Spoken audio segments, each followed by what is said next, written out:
Excelente, excelente. Thrill me. Be afraid. Be very afraid.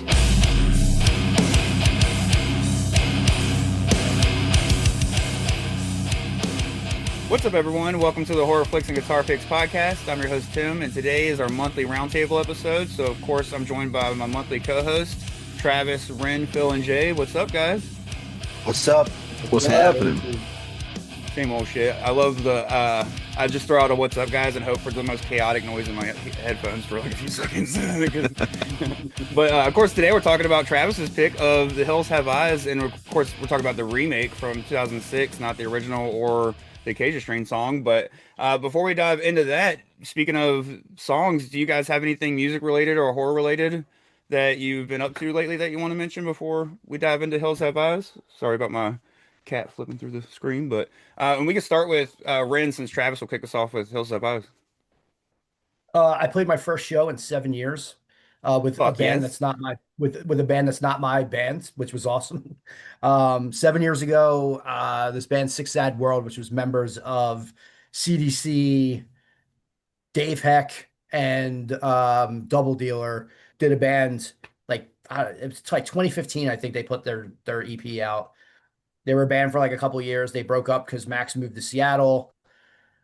Our homie Jay died, and for like a tribute to him, they wanted to play the show, and Max wasn't able to come back from Seattle, so yours truly filled in 2019. And then I don't know what happened or how it happened, but last Sunday we got roped into playing another show, and I think we're gonna play a couple more since we practiced, and we're like, let's not just waste it on one like weird 15-minute set. Let's do it a couple more times. So we'll see what happens.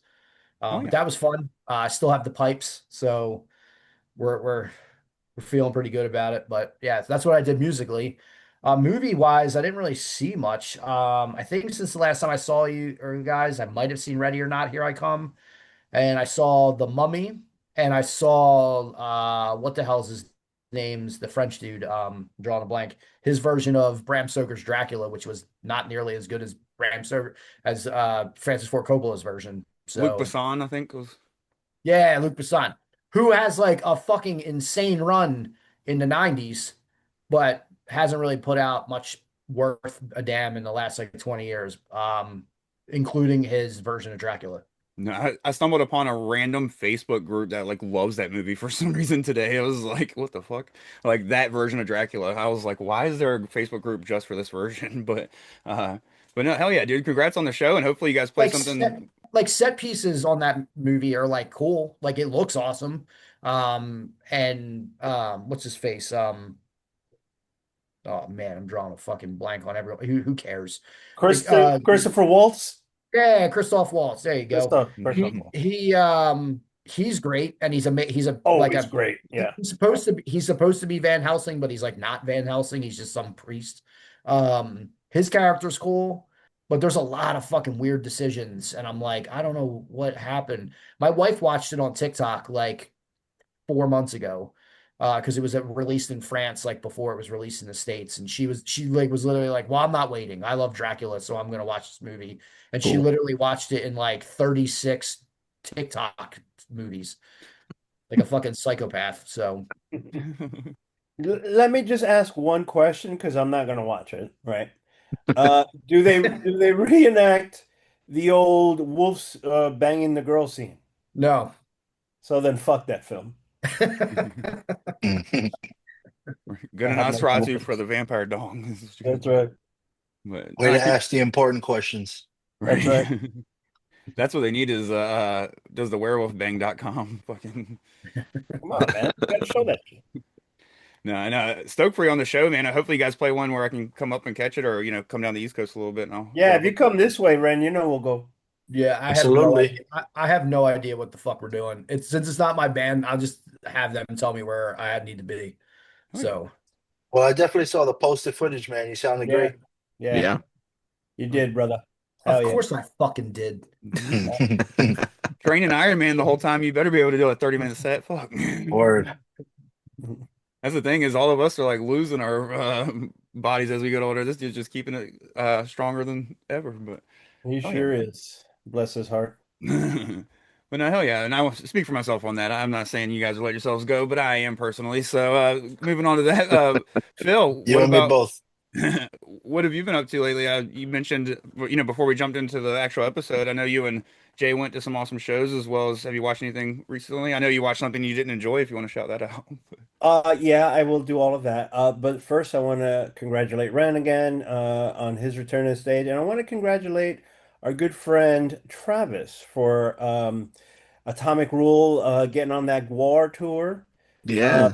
That's an awesome. I love to see my friends win, man. And so when that came out, I immediately texted him and I just gave him the love he deserves. And I hope you guys have a great tour. Jay and I will be in the New York stop. Um, and we can't wait to enjoy that with you, brother. Hell Um, yeah.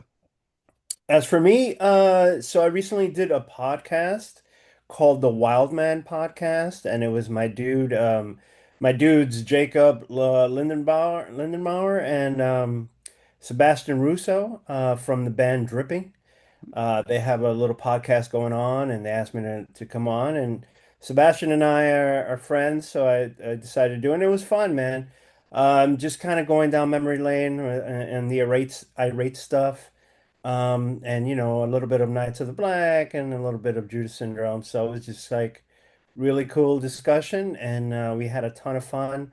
And it's available on YouTube for people who are into podcasts. So check it out. I'll put that link Last in the night, description as well. So if you're yeah, listening, I'll put it in the show notes. So definitely. Thank you for that. Jay and I went to two shows last night in New York City. We were first went to Irving Plaza to see a band called Ladrones that we absolutely love. And this is their first American tour. They're from Guadalajara, Mexico. And they've been getting serious burn on liquid metal and all that. And it showed yesterday because even though Bloodywood was the headliner, which we did not stick around to see, Ladrones tore it up. They had sing-alongs, and this is all in Spanish. So, a lot of Latino power yesterday at Irving, screaming and enjoying them.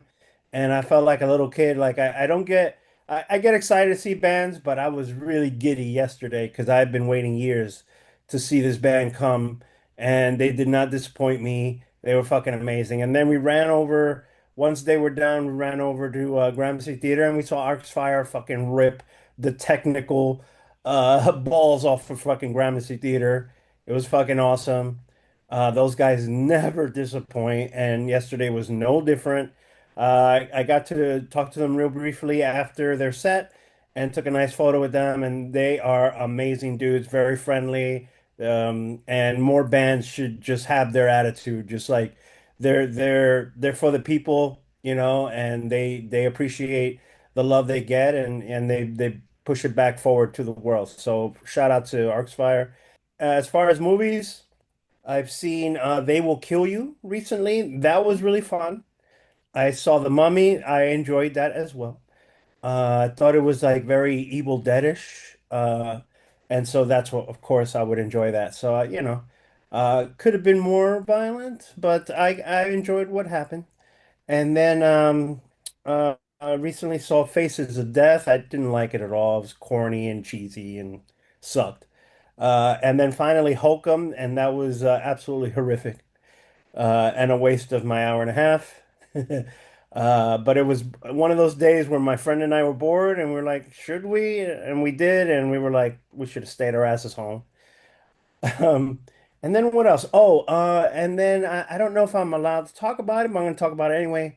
I recently did a feature for Escuela Grind for their new record, and I'm a big fan of that band, so for them to ask me was a real honor.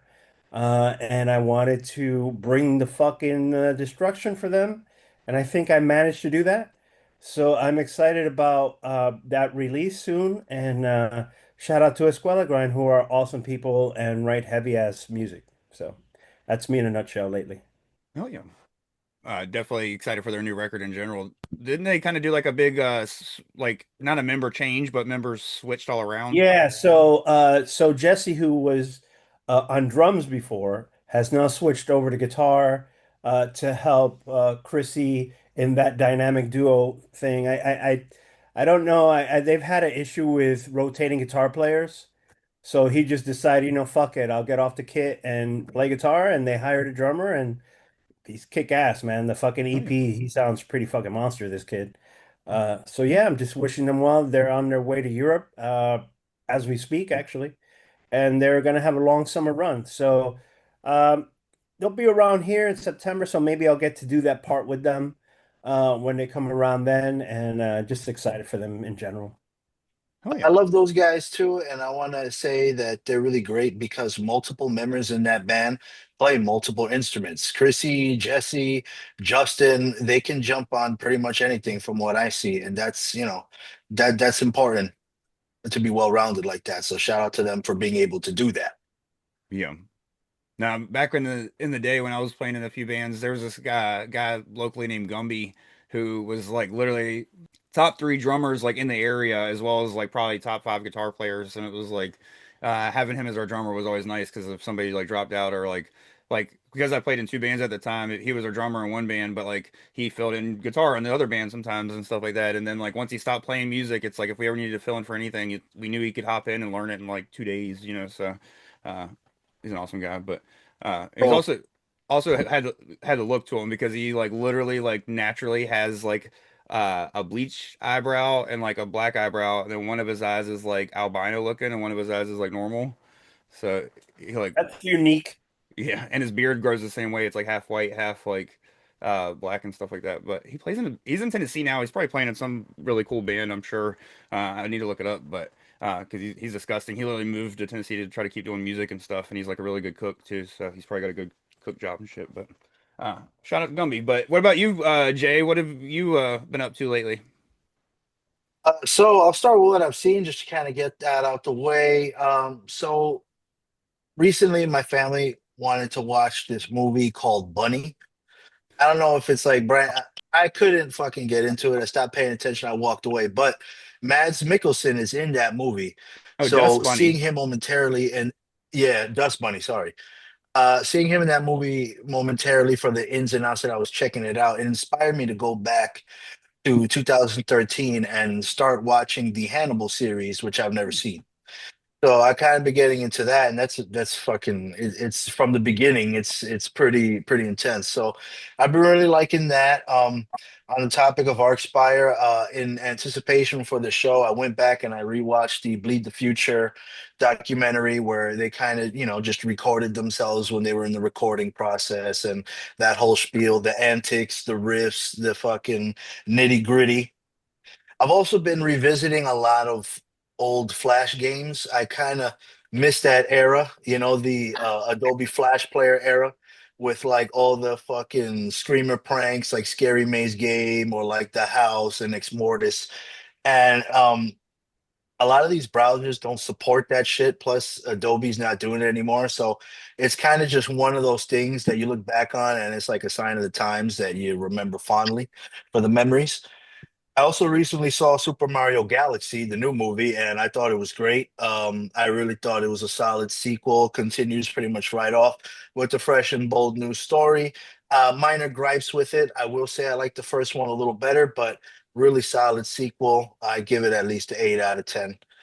Um, I started Night Patrol. I tried to watch it, but then I saw my pop's homeboy Pepsi Phil, and I'm like, nah, I'm not gonna watch this.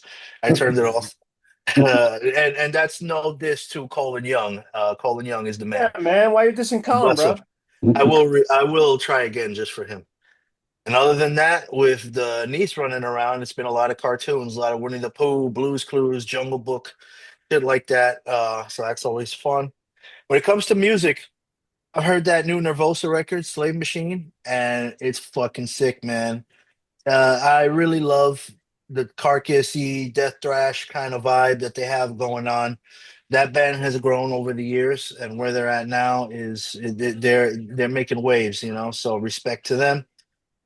That new Frozen Soul song, "Invoke War" with Rob Flynn. That shit's a banger. It's heavy as fuck, It is and heavy I as can't. fuck, yeah. I have to go back and hear the rest of the record, but I really did like that song. I heard it at my pop's house. I went the other day. And then, of course, that new Arcspire, Too Fast to Die dropped, and I'm calling it early. That's going to be my album of the year. And in conjunction to the release of this record and the performance last night being consistent with all the performances I've seen them do over the years, because I have been seeing this band since they were playing hole in the wall clubs. Um, it's one thing, they have their gimmick that they sell, the speed thing. That's what gets people's attention, which in today's market for anything, you have a fucking 10-second window to grab people's attention to your product. So that draws people to them, and then they sell it with the genius musical songwriting. It's not just about the technical abilities that they possess as world-class musicians. It's the fact that they can take such a niche in the closet fucking subgenre like technical death metal and turn it into a marketable, relatable, and grabbable product that the average listener can digest and get something out of it. That's so hard to do. And they do it so well, man. So to see them in their element now and living what I'm going to call their prime, it's great to see. I'll go on record as to say that they're probably my new favorite band. Everybody who knows me knows that I'm a Black Dahlia Murder nutcase. I fucking love the Black Dahlia Murder. Um, and I love Trevor very much, but obviously they're a legacy band now, with Trevor not here with us in particular. So, and that's no disrespect to Brian. I love Brian to death too, but these guys, they're it now for me. They give me everything that band gave me once upon a time. And yeah, I just love to see them do what they do. And Ladrones is great too. They were incredible yesterday. They're such a fucking great band. I've always wanted, like growing up in school, talking about it with my Bronx high school friends about relating the Spanish music with metal music, but you kind of just talk about it. These guys are doing it, and they're playing fucking true hearted corrido music with the same soul and the same fucking culture that the regular pure blooded corrido from Mexico has, and mixing it with good modern metal, not cheesy, not fucking uh you know um not nonsensical stuff. Like, they're writing quality hooks and memorable songs, and their live sound, for not even being a they're not in their prime yet, is already incredible. Like, that dude on guitar, Jose, he's the only guitar player in the band, and he sounds like eight fucking people. It boggled my mind so much yesterday that I even put out a post today asking, like, starting discussion about how does everybody out there in the music world, achieve this? Like, what's your go-to strategy, whether it be like stereo output, or some guys explain that they would throw like delays in their rhythm tone to make it sound a little wider, or big ass PA systems in, professional clubs. Let's be honest, that goes a long way. Whatever they're doing, they sound ridiculously fat. It's And funny because they blew out the sound 2 minutes into their performance, and it took yeah, 10 yes, they minutes to did. get them back on track. That's how insane their fucking sound is. It's funny. He plays for you guitarists out there. Jose, he plays a Strandberg 8 string with the Fishman Fluence monitors in them, right? I have the same thing, and just trying to compare the two. His live rig has got to be some sort of layering system where he's getting multiple outputs. Now he only had one cabinet on stage, so It's it's been driving me crazy. it's the headstock. The headstock. Well, some It's people use all in the multiple headstock. heads. Period. Like John. I mean, John Petrucci is an extreme example. Who else is John Petrucci? But he has like four heads that he uses per set. It's crazy. Yeah. That's what's been going on in my world. Yeah. Other than that, watching this 2006 classic all over again.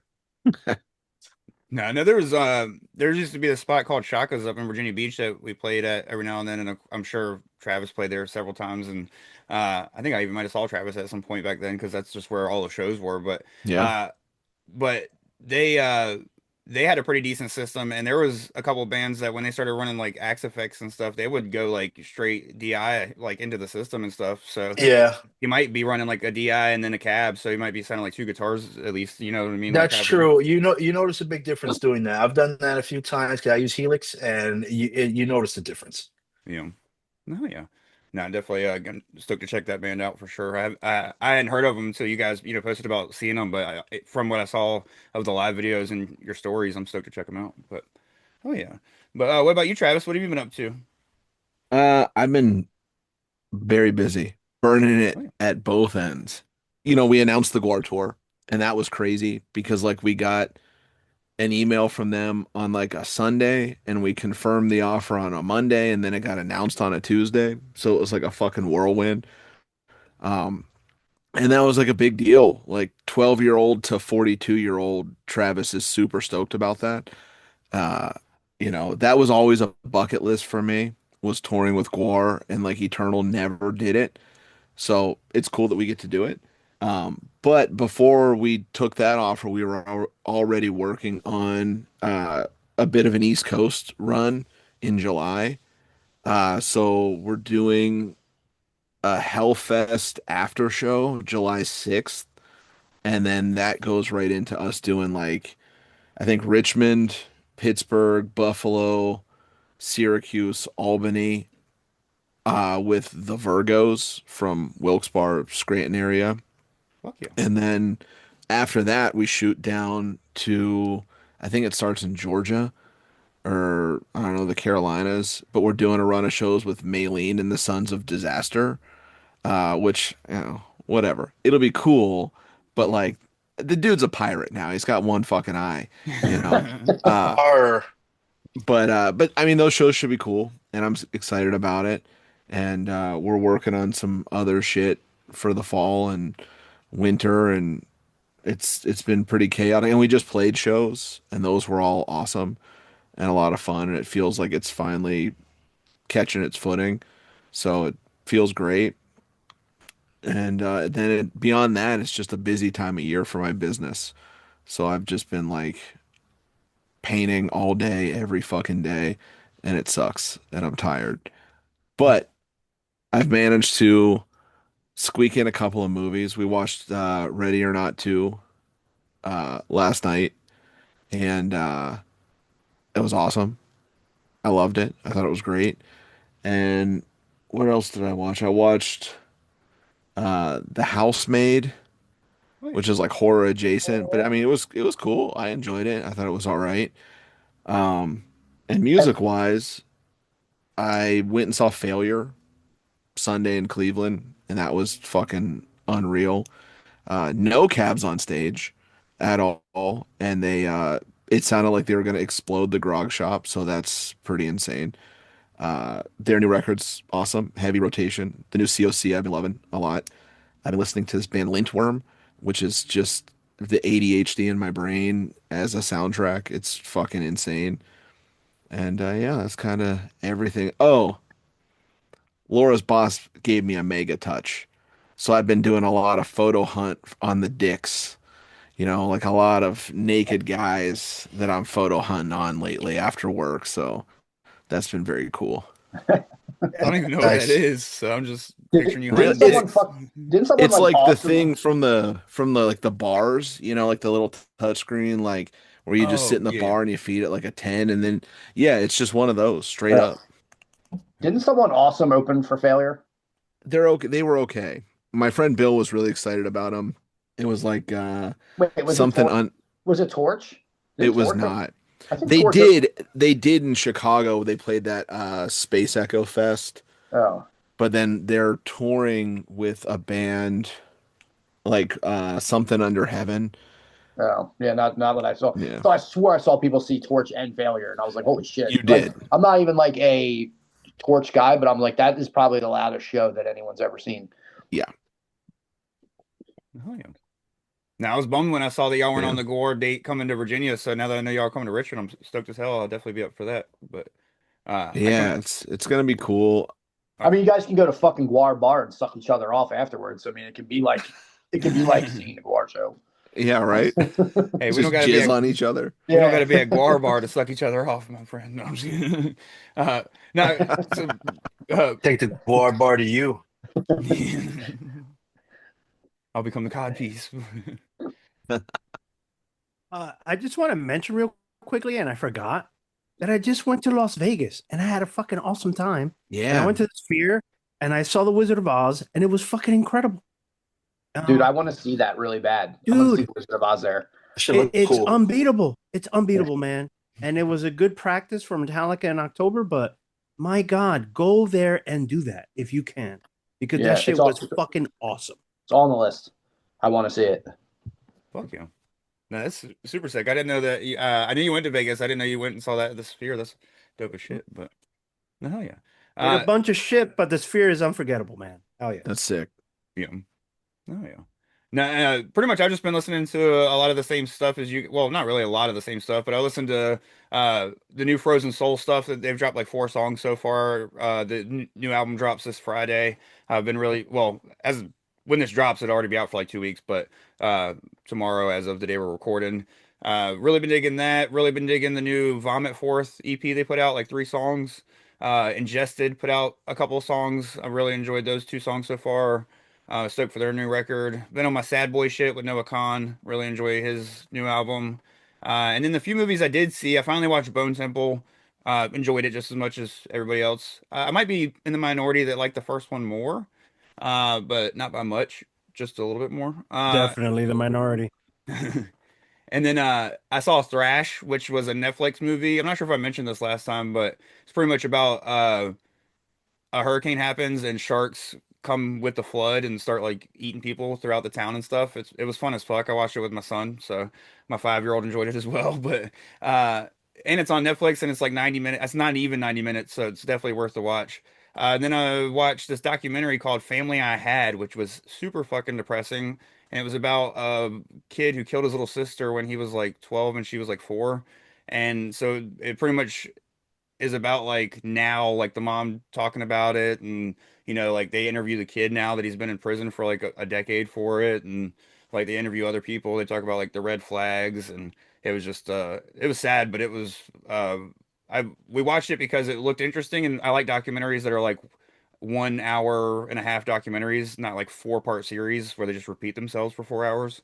So me and the wife watched this one, and it was enjoyable enough, enjoyable for what it is. You know what I mean? Not like it was pretty sad, but it's about as enjoyable as like a Hereditary. But no, definitely worth the watch. So definitely check it out. But that's really all I've seen. I've got a long ass list of movies to watch, but I keep spending my time rewatching movies for this podcast instead and enjoying the fuck out of them. Like today's movie, The Hills Have Eyes from 2006, which is Travis's pick.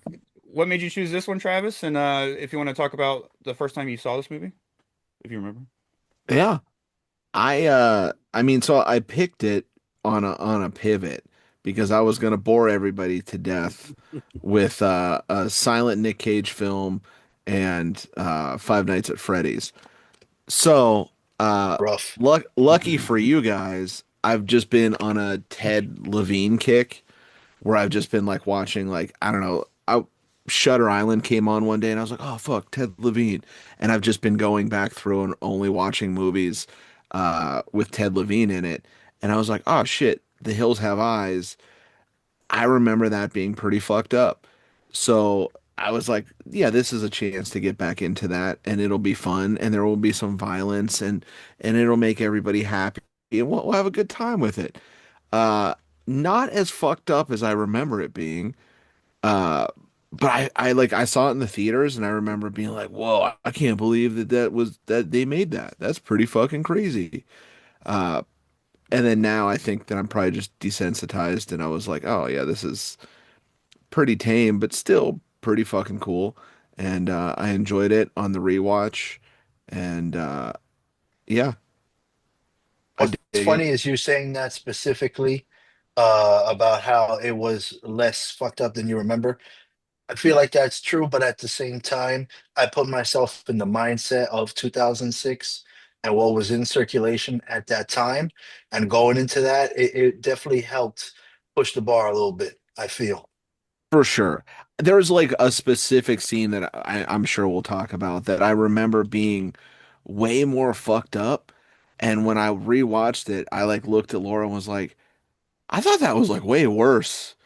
Like Mandela effect. I was like, I thought other shit happened, and maybe I don't know. Like I don't know anymore. But yeah, No, hell yeah. Now I think I know what scene you're talking about, and we'll definitely get there, but and I have some comments on it as well. But we can go ahead and just each talk about our first times seeing it and stuff like that, and then we'll start talking about scenes and nitpicking it a little bit. But Ren, when did you see this for the first time? We'll just go around the way y'all were on the screen. Opening night in the theater. I saw it opening night in the theater with my wife. It was like a date night movie, which, romantic, right? And watching fucking cannibals like eat people and shit. But I don't even. I think the only reason I was like, cause you guys know me. Like I fucking hate remakes, and like I like the original Hills Have Eyes because there's like nothing. Well, there's movies like it now, but that was the fucking foundation. That's like the entry point to these like weird mutant cannibal movies. But I think it was just like on the strength of Alexander Aja, which is also weird because I fuck like High Tension is great until the ending fucks the whole movie up. So like I was just like, yeah, I'm gonna go watch this movie because Alexander Aja did like an 80% movie that was amazing.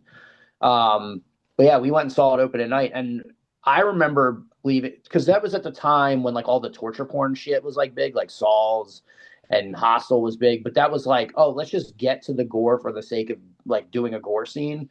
But I remember walking out of this theater being like, not only is this movie fucking gnarly, it's like a movie. It's not just like let's just set up a kill scene. Let's just set up a kill scene. Like there's like the chase, there's like the stalking aspect, there's like all this like really cool shit that we'll get into. But I remember walking out of being like, fuck man, like that was actually really good. And I remember when we did our remake episode, like I'm like 90% sure it's in my top five. Like I can't remember, but if it wasn't, it was like the honorable mention. It was like just outside. But this is one of my favorite remakes, and I hadn't watched it in probably like 10 years, so it was fun to go revisit my Blu-ray, my unrated Blu-ray.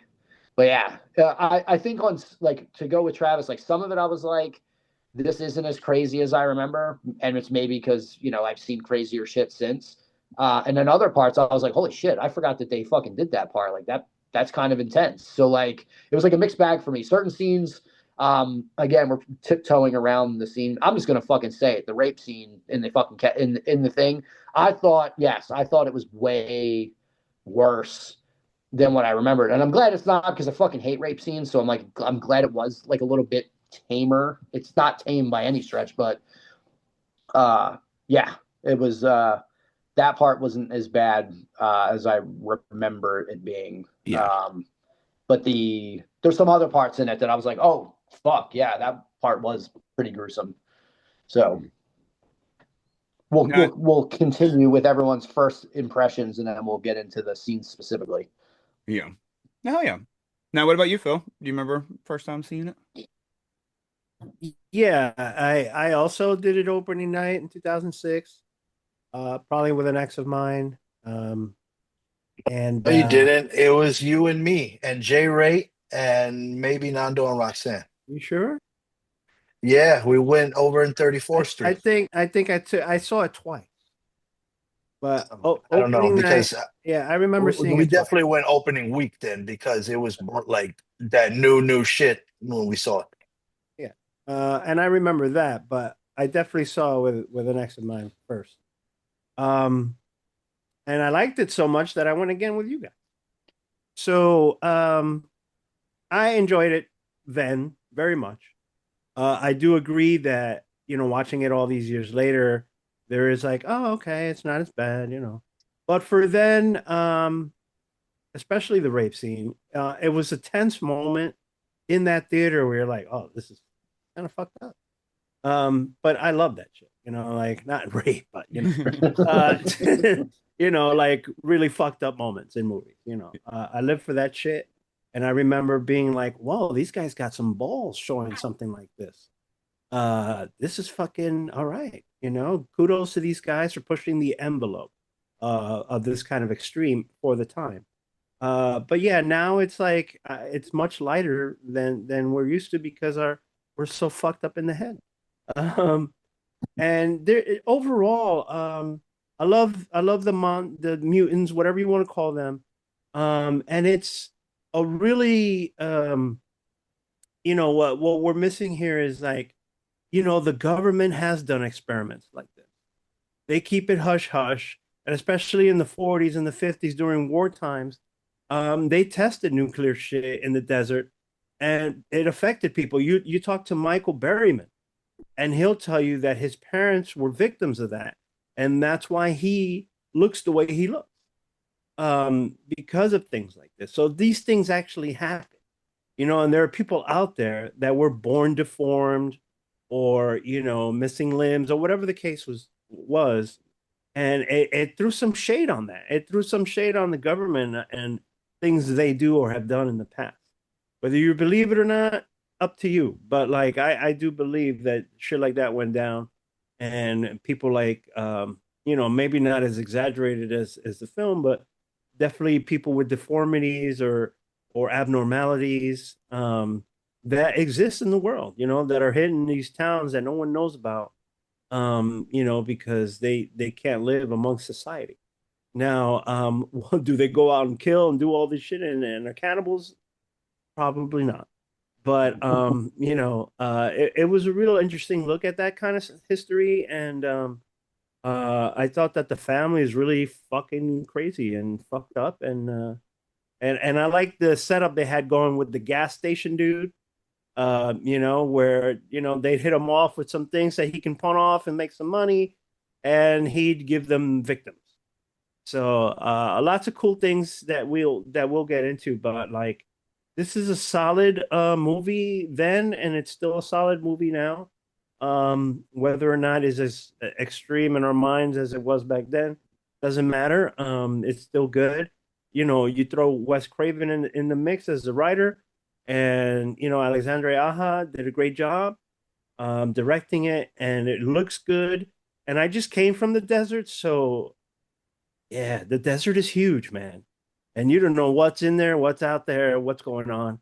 And yeah, so it's believable in some respects as far as that goes. So yeah, very fun.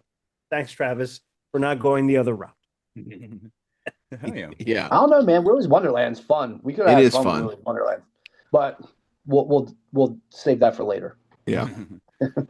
No, but I'm right there with you, Phil. There's like a lot, and we'll get to it a little bit more when we talk about like the actual climax of the film. But I feel like they kind of drive home without really driving home the fact that America is what put these people here like this. You know what I mean? Like, even though they're the evil of the film, it's like they're evil created by America or whatever. So, Yeah. but hell yeah. Or American government, to be specific. But Jay, what about you? You said your first time was seeing it with the fam, and what did you think about it? Yeah, so I was 10 years old when we went to the movie to see this. And it was me, You're obviously my welcome. pops, our boy Jay Rate, who was the original bassist of Irate, and then Nando Redrum, who was guitar of Irate, and my godmother Roxanne. So we went to 34th Street. I forget what movie theater that is, but it's over Had to by be the MSG. Lowe's. It was the Yeah, by Lowe's. by MSG. Yeah. And I remember being really intrigued by this movie because even at 10 years old, I was thinking Dan Bird plays Bobby. And I had just seen 2 years prior a movie with him in it and Hilary Duff, like a Disney movie. So I was like, who saw him in fucking Hilary Duff movie and said, you know what, this guy needs to be in fucking cannibal slasher gore fest. So I was excited to see it. And it was one of the first movies that I saw as a kid that kind of stuck with me with, wow, that was a lot. Like I digested it. And I had seen all the other slashers at the time. I had a good education on like the Freddy and Jason and all these, Um, but something about the appearance of these cannibals and the deformities and just like the way the film is shot, like in the beginning when it's playing the 50s music and it has those like flashing images of the deformed children and inhabitants of the city with the fucking harsh noises in between or just the makeup and effects of certain characters like Big Brain or even Pluto. Um, it stayed in my mind and I don't want to say scared me, but it definitely played on my nerves. So I had a lot of fun going back on it and watching it again and seeing it with new eyes and also, comparing to how I reacted to it then versus now. Where obviously I feel like we're all so desensitized to this kind of stuff, it's impossible to be scared or anything like that. But at the same time, I pay the respects to this film because I feel like it helped pave the way for all of us to get there. So yeah. Oh, yeah. No, my first time watching it, I honestly think it was what's crazy is I've mentioned on the show before that a lot of the like foreign horror films and stuff I kind of came to like later on in life, like or really started hunting them down later on. But some of them I did come to naturally, and one of them being High Tension. And so as a kid at the time, I was like, "Oh man, that twist was awesome," you know. But I'm with Ren now, like looking back on it, I'm like, it's probably one of the weakest of the French Extremity films because of that twist. Other than that, it's a fun film, um, but because of that, when this film was coming out, I was like, oh fuck, that same director is doing this. Like I really got to see it. And I was pretty young at the time too, but I think I was still like 2006. So I was like 14.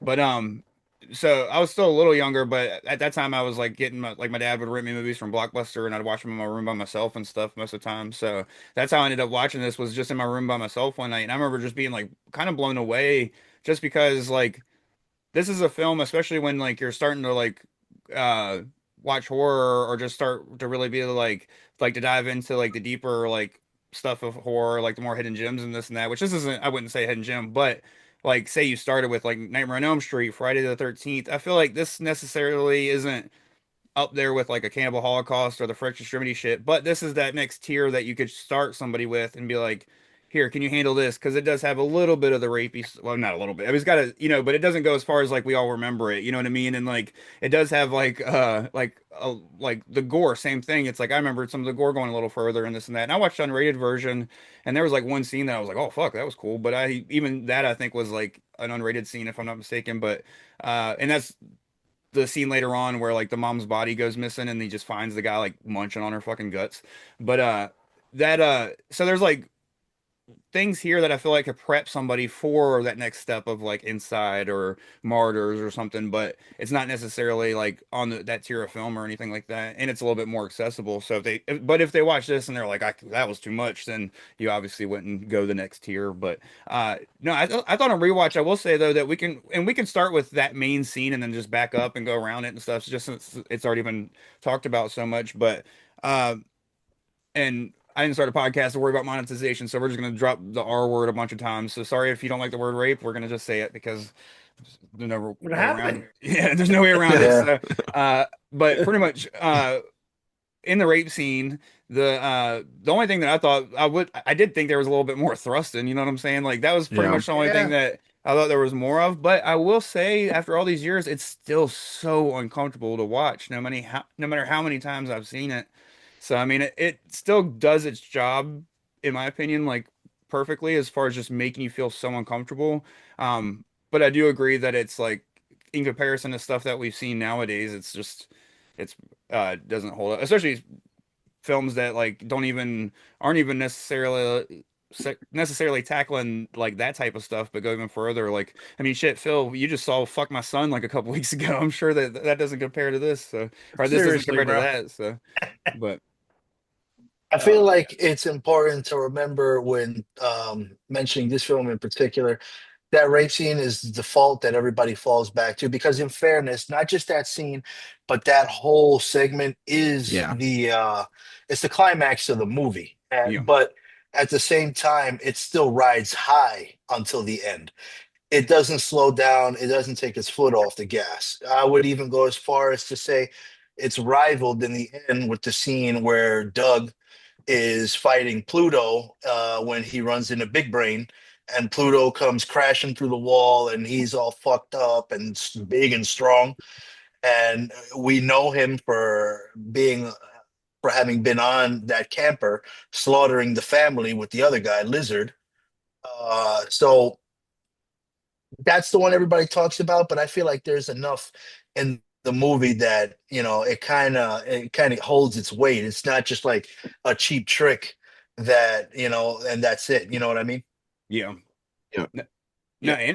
and it kind of like kicks off with honestly, it kicks off with like my favorite scene of the film, but it's one of those things that that's one thing about this film is because it moves like so linear, it almost like it feels like one thing's happening after another without feeling like a collection of scenes. It like just truly feels like things are ramping up. And it like all for me really kicks off with Ted Levine when he goes back to that place, and they start like taunting him, and you hear like the daddy and all that shit. Like that to me is like my favorite scene of this whole movie. Let's take a half a step. Let's take a half a step back on that. It starts when that fucking gas station attendant blows his fucking head apart. Oh yeah, true. Like that scene is gnarly as shit. That starts Nice the and whole brutal. thing. Yeah. Oh yeah. Yeah. True. Yeah. That really shows you like that you're gonna get the gore, but this is just for me when the tone shifts to being just truly creepy and like that whole thing just like it just feels like one whole scene, even though it goes from one place back to the van, but because it connects with him on the stake, it just feels like one long scene. So now that whole segment of the movie almost like it pulls you in like with the uh with I agree like I agree it probably pulls you, it starts grabbing your attention with the guy blowing his head off, so then when he wanders up you're like, oh, is he gonna find him? So it's like once they pretty much grab you with that, it's like it's so hard to take your eyes off the screen up until the scene afterwards where they're just like laying in the wreckage of everything that they left behind, including the father burnt to fucking shit. Yeah. They also did a really good job in making all the protagonists pretty likable for the most part. And the ones who survive do have the development to kind of hold their own and fight back, which I love. Like Doug, they kind of paint him as this fucking like hippie liberal, as you want to say, that he just scared of guns and he doesn't like fucking Big Bob Buffalo Bill and shit because he's all roughneck and all that. And then by the end of it, he's the fucking hero. He's caught a bunch of bodies. He's gotten his daughter back from these freaks. He's done what he could to protect the remainder of his family, but also the unsung hero of this film, which is Beast the dog, who was ready for beef from the very beginning. That dog didn't give a fuck. He wanted to chomp on anybody he could get his teeth on. And I would say he arguably pulls as many beatdowns as Doug does in the film. So those two Yeah. together as the tag team, Yeah, man. He had awesome. They he killed his wanted to sister. avenge the death of Beauty. Yeah, he killed, did. killed his sister. He was like, I'm Yeah. gonna fuck these people up. Yep. I'm gonna eat Word. you, motherfuckers. Right. So he was ready for war after that. And Well, he's a good trained dog because, like, when you can kind of see him wearing the suit and shit, like when they have scenes where they're fighting with the dog. But that dog's performance was really believable. I love that pup. Yeah, it's great. I want to mention how smart these people were. And how they went around planning how they would fuck with these people. Let's set this guy on fire so that they're distracted. They come running while we go and try and raid these other people. Like, there's so many moving parts to their destruction, and kidnapping the kid. Like, they had it well scouted out because they'd been watching them all day, right? They killed the dog beforehand. They definitely had a plan of execution, and they worked it to perfection because look at, like we just said, they set this guy on fire, chaos happens, they got the shit going on in the trailer, they kidnap the kid, they all disappear unscathed because no one was prepared for what was going to happen to them as far as the family goes. Well, Lizard gets stabbed in the I leg. mean, yeah, but it wasn't like stuffs him like a pig. anything major. Yeah. You know what I'm saying? Like a pig. Yeah, yeah, that's right. I love that line. And they got away with that shit until Doug goes on his rampage to get his daughter back. But kudos to them because they were freaks, but they were intelligent. They had a plan and they worked it. You know who's the most intelligent is the guy with the big ass fucking brain in the chair. Yeah, Yeah. Sitting on his Simon. walkie-talkie, sending Calling out the like, "Yo, shots. do this." and they're all crazy, but they still have It's some breakfast sort of time. tact. They had tact and great writing there. Absolutely.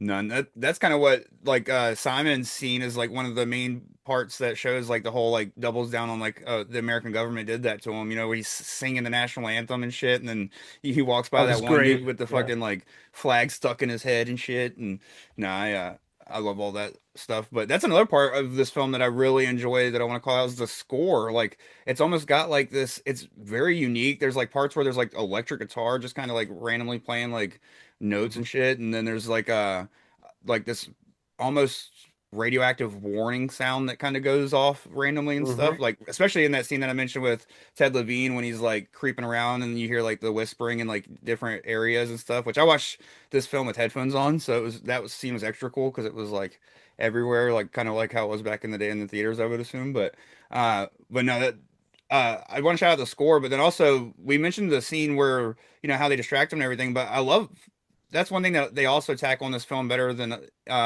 other films is the aftermath. Like the way the one sister is just sitting there, like, no, he's gonna come back for me, freaking out, and the way that Doug is comforting the mom, but it's like it's just like it's like so. What's the word I'm looking for? I guess so disheartening. They induce trauma. Yeah, it's like there was definite trauma afterwards. For it's sure, devastating is what I was looking for. devastating. It's very devastating, and but it's one of those things that instead of just sitting there and being like, oh, we're gonna fight immediately, you know what I mean? Like you actually have to sit with them with this for a minute, and then when they decide to fight, he's like, what are we gonna do? And then it cuts to them doing it. We don't have to sit there and listen to them just talk about it for fucking 20 minutes. They literally just do it. Like you just see him in the next scene, you see him and Beast walking, and you're like, oh, so that's what they're doing. They're staying back at the campers, and him and Beast are handling shit. Like you don't even need to be told it. So this film's so smart. But that actually brings to a point. So combining the pacing of this film. So this film's like 90 minutes long, but it feels like fucking 45 minutes because of how fast it moves. So if you think about it, from that time that gas station attendant like blows his head off to the point where Lizard and Pluto leave the cab, the whatever, the trailer, that's probably like fucking 15, 20 minutes. Like it's long. Yeah. But it feels like it's so like it's just like bang, bang, bang, bang, bang, bang, bang, bang, bang.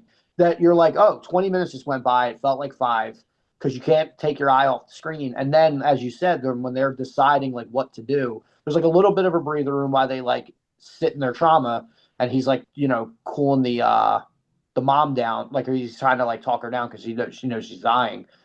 But then like right after that, it goes bang, right? Like they're going. He's like, we're gonna go find these fuckers, and it's just, and then once he gets to that like town, that like Fallout town, it's again bang, bang, bang, bang, bang, bang, bang. Like it just like fires like real fast.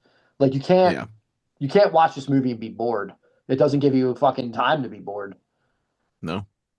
You know what's funny about it, actually? I never knew that as a 10-year-old, I would see for the first time Laura Ortiz and fall in love with her 10 years later. Mm-hmm. She's so like ugly in that film too. It's kind of funny how that plays out. Was she the Little Red Riding Hood Ruby? Oh, yeah. I mean, what about Greg Nicotero as Sist? Yeah, fucking like in the fucking neck brace. You would never know it's fucking Greg Nicotero, bro. Not at all. Never. What a great makeup job, dude. Yeah, fucking great. Him and Berger I was gonna bring that up too, but yeah, Travis, you hit it on the fucking head right there. What a great fucking character too, like with the fucking things in his head, and with the shotgun looking to shoot a motherfucker. I mean, the best character is Big Mama. I mean, she's in the film for like 2 seconds, but she's unsettling as fuck. Yeah. I like that her deformity is that she's just bald. Yeah. she turned into Bam Bam Bigelow, Fucked up. You're saying another thing I want to mention is maybe horror gets a lot of shit for terrible acting, right? Fine. Most of it is. But the emotions displayed by the family while this guy was cooking, Ted Levine, was so genuinely real. Like the wife, like looking at her husband fry, like her emotion was insane, like insanely captured. It was a really good job by her. And just the reaction to all that, they did a really good job. I don't think that gets talked about enough. But they were really convincing in the situation they were in and the trauma that it would cause them. So I want to give props to the actors on that. You know what I'll say in that scene too? Even Ted Levine sells that. Yeah. I remember seeing it. It wasn't like you said. This is a little bit desensitizing. I remember like watching it the other night. It didn't hit me as bad, but I remember being in a theater being like, feeling weird because his scream was so primal, and the way he was like, I don't know, like I felt like I was on fire too, like watching. Like it felt like they actually set Ted Levine So on fire, convincing, bro. and he was Oh, like, yeah. and it's such a small little like nuance, but like I believe that that dude was in like the most agony that anyone could be in Yep. for that like that brief thing. Now when you watch it, you can see the animatronic like head like Yeah. doing this thing, but like when I was watching it in a theater, I was just like, what the fuck? Like that's another thing too, is like I figured he was gonna die, but like they really threw you for a loop, like on who was gonna live and who was gonna die. Like I thought fucking Liberal Boy was gonna die. I thought Doug was gonna get it because I thought they were Yeah. setting that up, and I thought the wife that got her Lynn. fucking head blown off was gonna be the hero. Like I Yep. thought that's and they threw that one out the window, you know, pretty quickly. It was kind of genius how they set that up. But yeah, the that whole scene, like, yeah, for that 5 minutes or whatever, 10, 20 minutes, like that crazy scene happens, all of it seems believable. Yeah. And I will say I hate that they dressed Lynn like a IHOP waitress or something. Like she just looks like she works at fucking Waffle House the whole Yeah, because she time. was young, you know, like Yeah. she was And it's dressed like like she was 50 and shit. everyone else was dressed normal as fuck. Yeah. She just is the only one that just is like dressed up in the worst outfit. Uh maybe that should have been the giveaway that she wasn't going to make it to the end. You know, they didn't care about the wardrobe budget. Poor fashion sense. You gotta die. Yeah. it's like the red shirts on Star Trek. It's like they put you in like something that doesn't match the rest of the cast. That means you're dead. Yeah. Which is why Doug had that one glimpse of Lynn while she was sunbathing, Yeah. because you know, she was showing some skin. No, they that was Curved out for a second.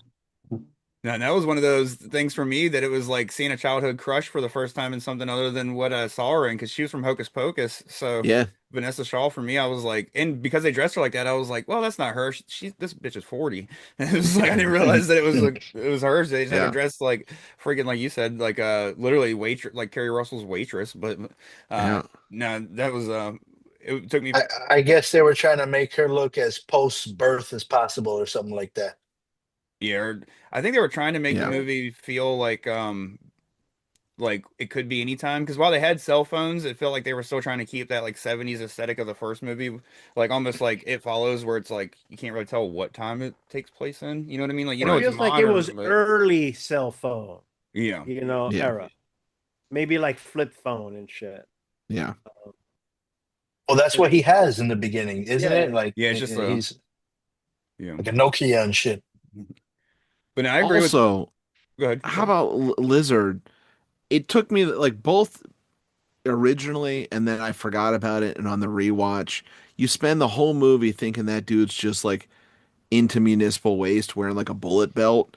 And then you're like, oh, it's the fucking like tax strip that you know he blows the tires out Yeah, with. yeah. And you don't realize it till he's like fighting Doug with it at the end. But uses the a whole weapon. movie, I'm And just he's really like, good at using that thing. he is. Yeah. But I'm like, He yeah, what's fought Doug what's up with that shit. Yeah. what's with the bullet belt, dude? They got nothing but time out there. They're just training. And the irony, because what does he kill with it when he puts the spike up? But a lizard. Yeah. Right. Oh, shit. Almost like a foreshadowing. Lizards for don't sure. survive this movie. Yeah. Oh, yeah. Don't be a lizard in this movie. Nope. And don't have a fucking lip deformity. Yeah. No But- offense to anybody with lip deformities. Overall, I just think it's a really good telling of the human condition. How someone like Doug can turn, when pushed, to be this bad motherfucker. And how, you know, survival will, or wanting to survive, can push you to extreme behavior and adrenalize you to fucking do things you would never otherwise be capable of doing. Yeah. And I thought they captured that very well. and fatherhood. So, yeah. Yeah. Gotta go for that baby, especially after losing the wife. That's all he's got left. That's it. I really like the unrated version because it also includes the scene in the very beginning where all the dudes in the hazmat suits are getting killed by some faceless assailant. I don't think that was in the theatrical version, and I thought that No, was that worth was. mentioning. That No, was. Okay, That's a pretty That's brutal scene. I do like one guy catches like a pickaxe to the back. All the murder effects are excellent. All the Yeah. stabbings and the flesh and the gore, it's all top notch. And all the weaponry. They Yeah. use some brutal fucking weaponry, like The American flag. yeah, yeah. Right. Freedom. the most brutal of it all. Freedom is a weapon. Yeah, like Pluto's fucking axe. That shit was fucking ridiculous brutal. Doug gets his fucking finger chopped off with it. Yeah. Oh yeah.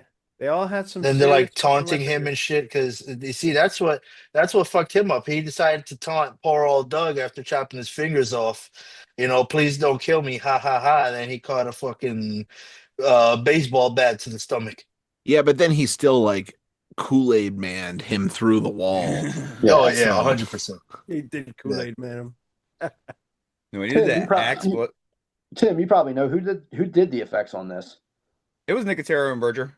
Oh, it was. Yeah, I had a feeling. I didn't feel like Nicotero does his own effect, like does effects when he's in his movies. I always felt like if he's in it, someone else is doing the effects on him. Yeah, but he was so brief in it, Yeah, Yeah. true. No, that he probably had the time to. All he yeah. did was like walk back and forth, really, and get killed by the dog. Yeah. Mhm. And shout out upcoming guest on the show, Craig Schneider, who is on this crew for this film as well as the sequel and both Hostel films. So a little self plug Sick. that's coming up. But That's sick. The sequel, I wish it would have been a little better, but it was cool. I remember liking watching it when it came out. I didn't like But the sequel. this one, the 2006 is definitely the winner out of all these films. yeah, Yeah, I I think think so. the sequel, not to go off on that tangent, the sequel, like it tried too hard to recreate all the cool scenes from this, and I hated every fucking character in that movie. And sometimes that's a fun watch where you're just like, yeah, fuck it, let's let them all die. But all those soldiers were like so annoying that I was like, when it was over, Yeah, I they was like, sucked. great. I was like, great, it's over. I gotta go now. Yep. yeah. I remember having fun with it, but thinking it was such a lesser, like, oh, that was fun, but now nowhere near the quality of film as the Yeah. first one. But I haven't even revisited I it. feel Yeah. like Saw in the the theaters. That first was it. 10 to 15 minutes of the film were great, Yeah. and then it just went off a cliff. No, I remember the teaser trailer for either the first one or the second one being one of the coolest trailers ever, if I'm not mistaken. And it was literally just like you were in the point of view of somebody being dragged through the desert, and like they like looked up and saw like Pluto, I think, for like a millisecond, and then it just like said the hills have eyes. I was like, that's fucking sick. Like, That's especially sick. for like teaser trailers back then, because back then you would start seeing them like it wouldn't be like on YouTube where you're seeing the name before you're clicking it. Usually you'd see it for the first time in front of something and not know what it is until it actually shows. So for a second you're like, oh, what the fuck is this? So no, kind of like the What, old what I Spider-Man. what I also love is that you don't know if they survive, because at the end Hmm. they close up to them, somebody's watching them. Yeah. Yep. And it's such a huge community of these people that who knows, maybe they died maybe 5 minutes after that, and you never know. And I'm hoping they did die, that they went through all that and they still died. On the topic be of the great. sequel, I used to think that it would have been better if they would have continued from that scene. But in hindsight, I disagree with that because I think that helps make the magic is the uncertainty, because that's a big element in that movie. What the fuck is going to happen next? What's going on? So yeah, great, great ending. I'm gonna For piggyback sure. on they should have died because the way that kid was wasting bullets pissed me off so Oh, fucking he much. had no dude. Yeah, aim. dude. You know Oh my what? God, what a But tool. But I mean, Big Bob was wasting them too. Yeah, And he was like the big cop guy, and then he right. got You're a shook cop and you're so just wasting fast. bullets. Yeah. Yeah. Hillary Duff would have been a better shot. They should have chose her instead. She was over in Europe doing Yeah, Liz Big McGuire Bob movie. definitely disappointed me in that, just wasting bullets.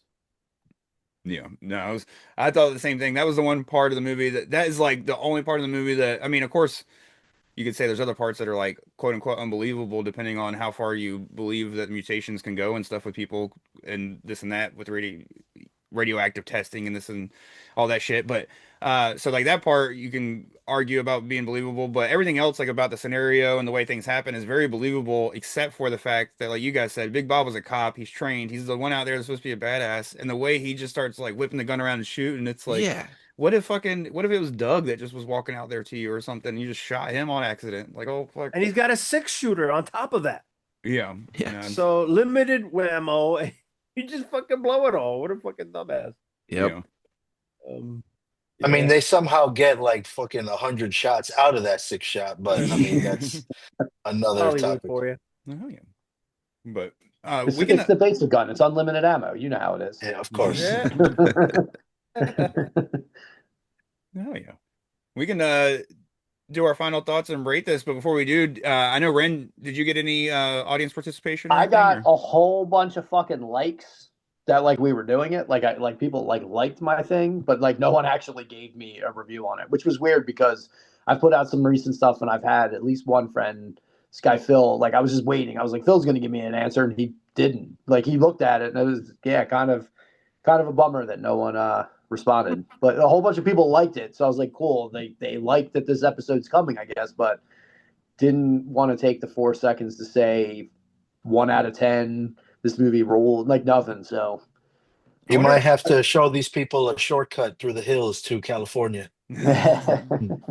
I wonder if that has anything to do with the rewatchability though, because like, you know, we're so desensitized from watching this stuff that we could rewatch this film on, you know, a monthly basis or something like that, or even weekly, but if you love it that much. But like I could see where like somebody that saw it for the first time in 2006 might be like, that movie was awesome, never fucking watching it again. So Yeah. they might not want to give a rating because it's been 15 yeah, years or that 20 that years would be a now. cool rating. Saw it in 2006. Thought it ruled. Never needed to see it again. Like, but Yeah. We've gone this whole episode without mentioning that this is the 20th anniversary too. We're fucking celebrating Yeah. 20 It is. years. So, this is my anniversary. you know. Is it me, or is it every time you see Ted Levine, I just hear him be like, "Oh, well, she's some big, great, big fat girl." Like every time I see him, I just want him to say that line. It is a great line. Yeah, Yeah. like that line's so bold in that movie that it just sticks with me. So that every single time I see him in everything, I'm like, "Can you just say it in the movie? Can you just Yeah. Can you just say that line?" Mine's not as interesting, but I was so obsessed with that movie Joyride as a kid that all I hear is Candy Cane. But, Oh yeah, that's right. He is the voice of that. Yeah. and I forgot that what's funny is I forgot that he was even in this. Like just well, I mean I didn't forget, but I just wasn't thinking about it at all. And yesterday, somebody said something about my son said stick your head in the blankets, talking to my stepdad, and my stepdad thought he said buckets. And so I was like, put the lotion on the skin or else it gets the hose again without even Yeah. thinking about the like the connection. But now that's Well, something we after- gotta touch on eventually with Silence of the Lambs. But, After getting torched, he's gonna need the lotion. yeah. Yeah. But I actually I did get 2 quick responses. James, aka Death Metal Elitist, said 8.5 out of 10 for me, good remake that can hold its own. And then my friend Ann, who comes out to trivia, and her team has won in the past, she said, I probably haven't watched this since it came out, but I remember having such a visceral reaction to the scene where the guy starts sucking the woman's breast and drinking her breast milk. Like it's been 20 years and I'm still horrified by that scene. I do remember cheering for the nerdy guy just absolutely losing his shit and taking care of business. So, Yeah, I think out of that whole like trailer scene, him deciding like, you know what, she's got breast milk, I'm gonna suck her titty, is like the most Genius. disturbing. Is the most disturbing part of the whole thing. Yeah. He only drinks the finest breast milks. Yeah, no, Um, no, that was that whole part, like him sucking her breast and then the way he like shoots her out of nowhere, like those were like the 2 most shocking parts for me in that scene. Because like the one, because I was just like, oh, didn't think they'd go there, but then also I didn't think they'd like you said, Ren, I did not think she'd get like disposed. I didn't think they'd kill, like I thought they'd lose Big Bob, who was like their muscle, and then they'd just be fucked from then and then like slowly die or something. I didn't expect half the family to be gone in a scene, you know what I mean? So yeah. Yeah. it was wild. Lizard was about the nourishment though, because he bit the head off the fucking bird and got the Yep. blood off of that, and then he had milk on top of that. So he was Yeah. in it for the meal. Our pets' heads are Right. falling off. No, Protein. we can dive into our ratings on this one. And since this was your pick, Travis, we'll let you go first with your rating out of 10 and your final thoughts on it. You know, I would give it like an 8.5 out of 10. Um, I think because A, she was dressed like a fucking waitress, and that just always takes me out of it. Uh, I think they could have leaned into the tit sucking a little bit more. I think that would have been fun. Really take it up a notch. Like maybe he just like squeezes it and fountains it out or Starts Oh, yeah, playing something. with the other ones, just amazing. like Yeah. I mean, guys, I'm going on tour with Guar, so uh Right, right. but no, as a whole, I love it. I think it's great. I can rewatch it. You know, it is like only an hour and 45 minutes or something, so you can get through it without fucking up your night. And it's a lot of fun. The kills are great. Uh, when they bring back burn ass Big Bob with the fucking American flag in his head, looking like the Ministry Filth Pig album cover or something, it's fucking cool. It's all great. I love the way it looks. Um, and I think that it's just you like the characters in it, whether you like the villains or you like the family. You're into all of them, and you just end up invested in it, and it's a great fun watch. Gives you a little bit of everything you want. oh yeah. What about you, Ren? What's your final Uh, thoughts on the film? if this was 2006, I would have given it like a 9.5. Revisiting it now, it's still like a solid 8, like Travis said. It's got insane rewatchability. It's so fast paced that it's ridiculously fun. You can't be bored watching it. It's just too quick. It's just too quick moving. The gore's there. It just seems to go from like almost action sequence to action sequence. Like once, even the beginning, it starts off hot. There's like 20 minutes of like exposition to like introduce the family, and then it's like balls to the wall from there. So I really like it. There's some scenes that like didn't hold up. They're still fun, but they weren't as intense when I saw it in 2006. So I feel like if anyone watched this for the first time, maybe they would have that visceral reaction that I did 20 years ago. I think the one thing that this movie shied away from that really could have like set this apart as like an insane watch is if they did kill the baby and somehow use it as a plot device to get Doug to the town and whatnot. But then when he gets there, he just finds out that the baby's been like barbecued, and I feel like that would have set it apart. There's like a part of me that likes that the baby didn't die, but also at the same time, it's like, man, you guys were pushing the envelope the whole movie. Like that's the one like page you didn't turn. Like so, I don't know. Small complaint, but I love this movie. I'm glad I watched it. I'm gonna not wait like 10 more years to watch it again because I had a lot of fun. But yeah, so 8 out of 10, easy. Oh yeah.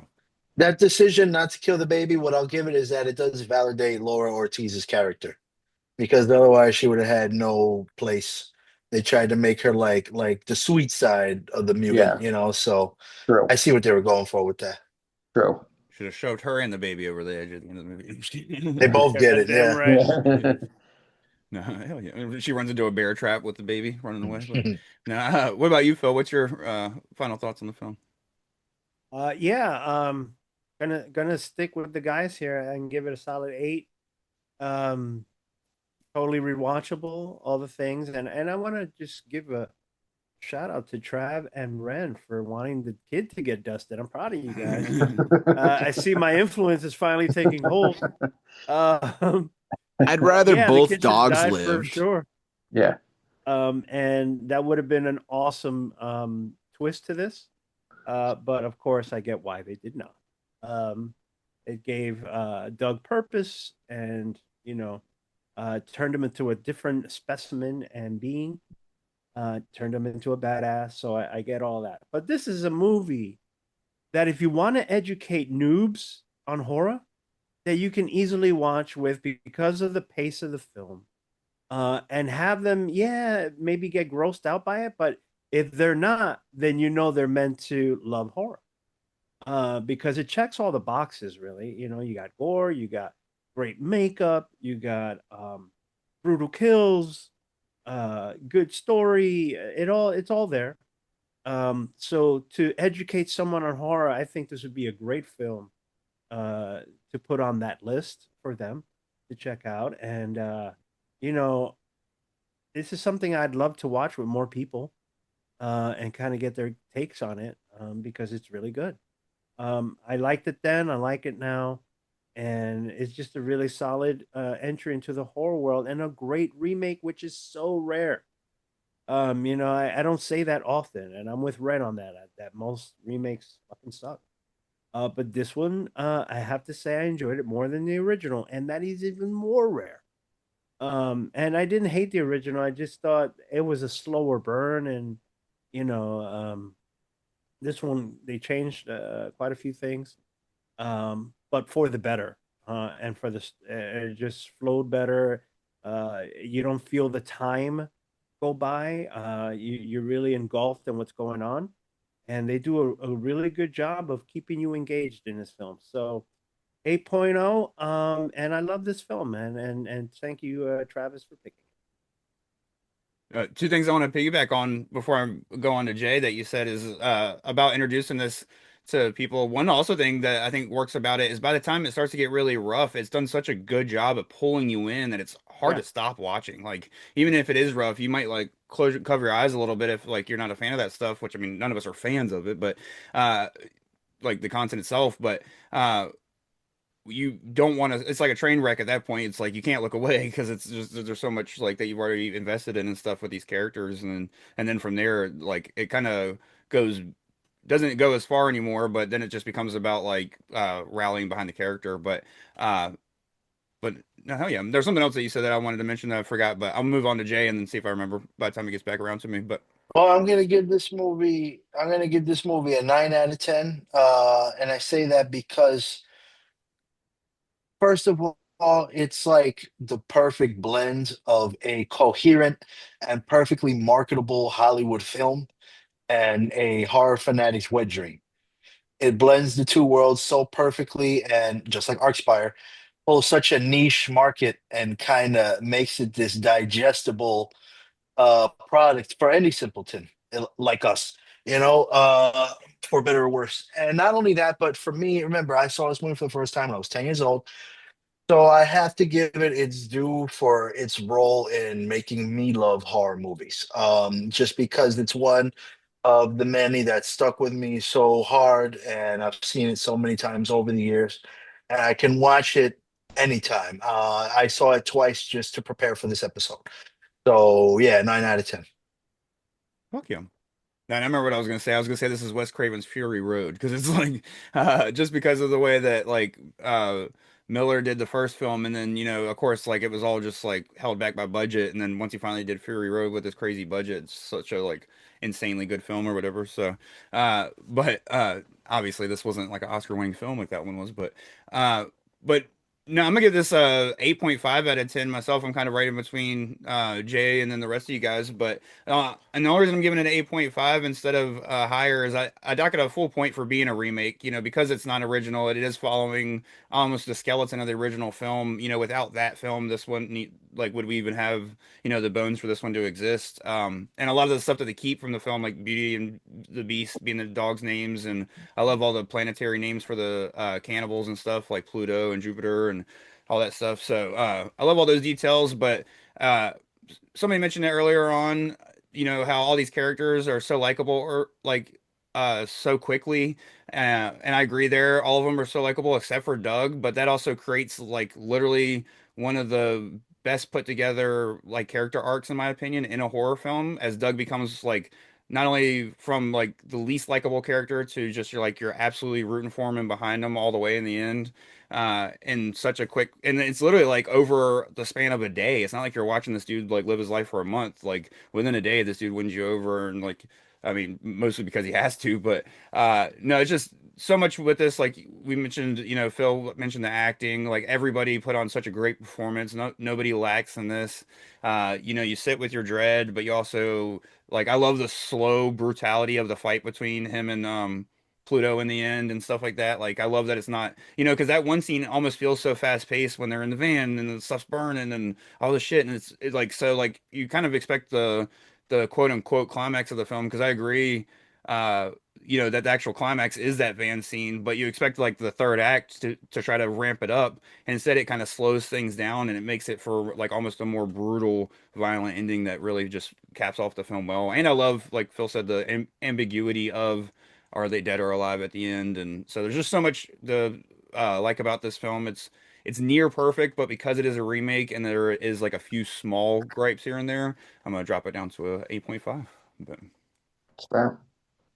well, hell yeah, dudes. Next up is Ren's pick. Do you already know what you want to do, Ren, or are you gonna think on that one for a minute? I'm gonna surprise you guys. I haven't really thought about it. I had some ideas, but maybe I want to go like the Travis route and make it fucking weird. Hell yeah. Maybe, or just to be a dick, maybe I'll watch what we'll do one of Phil's favorite movies. I can already feel the sting of Ren's pick. I saw the TV glow. Yeah, I know. I was like, oh. I literally thought about that today. I was like, man, I should pick that, but I'm not doing picks anymore. I know one of you fucks is eventually going to torture me with this. So just send me the address. I'll ship it on over, man. oh no. Terrible. Return to sender, bro. I love that movie. If it makes you feel better, my wife hates it too, so I don't get to watch as much as I want to. Good. Good. But she just doesn't like artsy movies that much. Like when the movie was over, she looked at me and she was like, "You liked that, didn't you?" And I was like, "A lot." And she was like, "I didn't." But no, hell yeah! I'm stoked that we're back doing these monthly roundtables, dudes. And Yes, it was sir. a Same. blast chatting with you guys. Word. Yeah, Always, same. brothers. Always. Hell yeah. Oh yeah, guys. But of course, I'll put the link in the description for that podcast episode, Phil, and I look forward to, I'll be sharing the announcements on Tuesday, Travis. Of course, this episode will drop after that, but now I'm stoked for you guys and everything coming up. But Yeah. Man. Thanks. Hell yeah. oh, yeah. And congrats on hopping back on the mic, Ren. I'm stoked to see. Hopefully, I'll be able to catch you guys too. Yeah. Right. Yeah. So I mean, whatever I can put on this podcast, who gives a shit. Me and my buddy Josh, who did Selfish Lover with me, and Len have been file sharing for a while. If we can just lock up a fucking drummer, then this thing is going to happen. The songs are awesome, so I hope they're not wasted. So hopefully the next time that we get together, I have some more like fun news, being like, hey, this is a thing Hell now. yeah. And we're gonna do something. So yeah, so fingers crossed. No, hell yeah. And yeah, if they bud. made it to the end of the episode, then they deserve that little tidbit. Yeah. So. Yeah. Shout out to Len too, actually, for moving to his new Track spot in East. Jersey. Yeah. Yeah, Oh yeah, I'm definitely gonna check it out. Yeah, the legendary Tracks East. A fucking Hell yeah. a murderer's row of fucking heavy music has come out of that goddamn Yep. studio. Yeah. So Oh yeah. And that will continue because anybody who lends know that he's the man. Absolutely. No, fuck yeah. Landmine Studios. No, appreciate you dudes. Enjoy the rest of your evenings, and I'll see you in a month. Well, I'll see you sooner, Ren. yeah, you will. You'll see me in like what, 3 weeks or something like that. I'll see you in legit a month, but Yeah, yeah, like legit a month yeah, from tomorrow. So. yeah. Oh yeah. Sick. Later, dude. Later, guys. Later, guys. Peace Bye. out.